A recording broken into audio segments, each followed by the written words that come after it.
पर आखिर कैसे? मतलब एक छिपकली और तितली के बीच में आखिर क्या ही हो सकता है? अरे बाबा!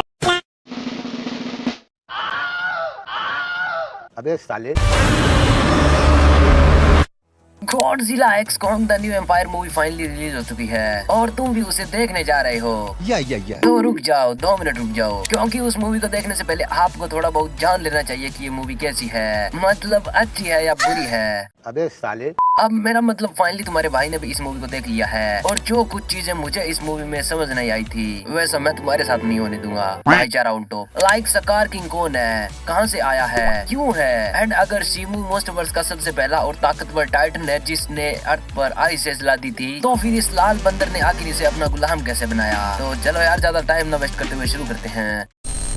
तो Godzilla x Kong the new empire movie वैसे तो गॉडजिला एक्स कॉन्ग की मूवी है, पर ये movie most of the time Kong के ही आसपास घूमती है, धोखा हुआ है अपने छिपकले के साथ। मतलब यार मूवी में मेन बैटल से पहले गॉडजिला की 2 टाइटन्स के साथ लड़ाई होती है, पर यार आप यकीन नहीं मानोगे, गॉडजिला की उस फाइटिंग सीक्वेंस को 10 मिनट भी स्क्रीन टाइम नहीं मिला। मतलब इसे जल्दी जल्दी में निपटा दिया गया, बट इसके ऑपोजिट अपने कॉन्ग को एकदम डिटेल में दिखाया गया। मतलब भाई अगर नहा भी रहा होता है तो भी एकदम सिनेमैटिक तरीके से दिखाया गया है उसे। अब जिन लोगों ने मूवी देख ली है उनके मन में एक सवाल तो जरूर चल रहा होगा कि जिन टाइटन्स के साथ गॉडजिला की इस मूवी में लड़ाई हुई थी उनमें से एक तो खुले आम एक शहर में दावत उड़ा रहा था, इसलिए चलती पार्टी में अपने गॉडजिला को टेंट के नीचे से बिन बुलाए आना पड़ा और उसे खल्लास करना पड़ा। पर यार एक तो बेचारा आराम से मस्त समुद्र में सो रहा था, तो उसे क्यों तोड़ा? तो यार इसका जवाब भी हमें मूवी में ही मिलता है। अब कैसे? तो थोड़ा सा रुक जाओ बताता हूँ। तो होलो अर्थ में ऐसे इधर उधर भटकते भटकते एक दिन कॉन्ग को एक छोटा कॉन्ग मिलता है जो कि उसे अपने ही जैसे कई औरों के पास ले जाता है एंड अपना कॉन्ग भाई फुल हैरानी में, क्योंकि उसे लग रहा था कि उसकी प्रजाति का वो सिर्फ इकलौता ही बचा है। और इस सीन को देखकर अपने कॉन्ग की आंखें खुशी के आंसुओं से भर गई, अब भरने ही वाली थी कि तभी उसे पता चलता है कि साला मैं तो खुद ही यमराज जंगल के ऊपर में आकर बैठ गया हूँ, क्योंकि जिन बंदरों के बीच में वो खड़ा था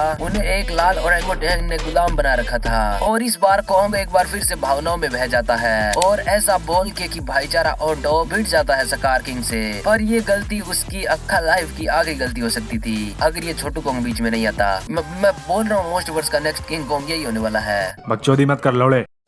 क्योंकि यार सकार किंग के पास सिमू था, यानी वो टाइटन जिसके कारण लाखों सालों पहले पृथ्वी पर आइस एज आ गई थी और उसने अपने कॉन्ग का एक हाथ ऑलमोस्ट खत्म कर दिया था, यानी जमा दिया था, और अगली बारी कॉन्ग की ही थी अगर ये छोटू अपना दिमाग ना चलाता। तो छोटू अपने कॉन्ग को एक भागने का रास्ता बताता है और वक्त की नजाकत को समझते हुए कॉन्ग भी अपनी तशरीफ बचाकर वहाँ से भाग निकलता है और भगता भगता सीधा मोनार्क वालों के पास पहुँच जाता है, क्योंकि उसे भी पता था कि भरी जवानी में जो उसका एक लौता साथी था यानी उसका हाथ, अबे साले, उसे सिर्फ वो ही ठीक कर सकते हैं। और हाँ वो उसे ठीक कर भी देते हैं, मतलब वो कॉन्ग को एक रोबोटिक आर्म बना देते हैं जिससे अब उसका वो घायल हाथ और भी ज्यादा शक्तिशाली बन गया था और अब वो और भी ज्यादा शक्ति से मार सकता था अपने दुश्मनों को। पर अब एक सवाल कि आखिर मोनार्क वाले उस जगह पर कैसे पहुंचे जहां पर कॉन्ग एंड सकार किंग लड़ रहे थे, क्योंकि उस जगह से उनका आउटपोस्ट तो लगभग 100 किलोमीटर दूर था। तो यार अब इसके जवाब के पीछे भी एक लंबी कहानी है। मतलब मूवी की शुरुआत में मोनार्क वालों को एक स्टेज सिग्नल मिलता है जो कि उन्हें एलियंस का लग रहा था, पर नहीं ये मूवी टाइटन्स की है तो सिग्नल भी उनसे रिलेटेड होगा। मतलब यार वो सिग्नल होलो अर्थ से आ रहा होता है और जब अपनी डॉक्टर साहिबा अपने कुछ मित्रगणों के साथ उस सिग्नल की तरफ बढ़ती है तो उन्हें पता चलता है कि वो सिग्नल होलो अर्थ के इंसान भेज रहे थे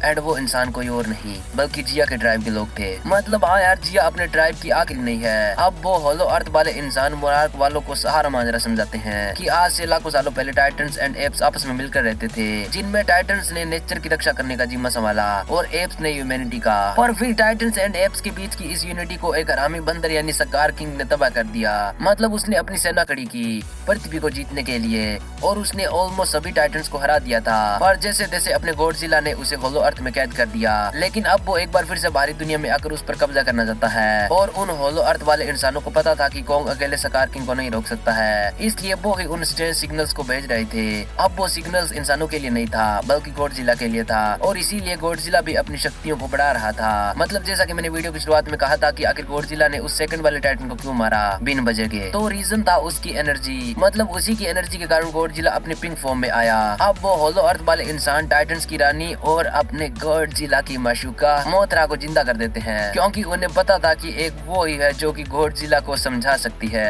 पर आखिर कैसे? मतलब एक छिपकली और तितली के बीच में आखिर क्या ही हो सकता है? अरे बाबा! पर अपने कोंग से इंतजार नहीं होता है और वो खुद ही चला जाता है गॉडजिला को बुलाने के लिए। लेकिन वहाँ पर जाकर दोनों के बीच में लड़ाई हो जाती है जिसमें वो ऐसे पिरामिड तोड़ देते हैं, पर तभी बीच में मोथरा आ जाती है। तुम जिंदा हो मेरी जान? बकचोदी मत कर लौड़े। अब इसके बाद मोस्ट वर्स के टाइगर एंड पठान पहुंच जाते हैं सक्कार किंग एंड सिम्बू की बजाने के लिए। एंड उसके बाद एक कमाल की फाइटिंग सीक्वेंस के बाद ये मूवी खत्म हो जाती है। एंड यार इस बार भी मूवी के डायरेक्टर ने इस मूवी में कोई भी पोस्ट क्रेडिट सीन ऐड नहीं किया। कम से कम Elizabeth Olsen and Millie Bobby Brown की एक झलक ही दिखा देते। बाकी यार अगर आपने भी इस मूवी को देख लिया है तो मुझे यार कमेंट्स में जरूर बताना कि आपको ये मूवी कैसी लगी। लेकिन अगर तुम मोस्ट वर्स में बिल्कुल ही नए हो और तुम्हें पता ही नहीं है कि इस मूवी को आखिर देखना कैसे है, मतलब इससे पहले ऐसी क्या क्या रस्में रिवाजें होती है जो कि तुम्हें पूरी करनी होगी। साले तू मेरा मतलब अगर तुम्हें पता ही नहीं है कि मोस्ट वर्स की movie series and animated show को देखना कैसे है, तो यार ये वीडियो स्पेशली तुम्हारे लिए बनी है। क्योंकि इस वीडियो को देखने के बाद Godzilla x Kong the new empire movie तुम्हें एकदम माइंड ब्लोइंग तरीके से समझ आने वाली है। अब ये वीडियो तुम्हें इस वीडियो की एंड स्क्रीन में मिल जाएगी। बाकी यार जाते जाते इस वीडियो को लाइक जरूर कर देना।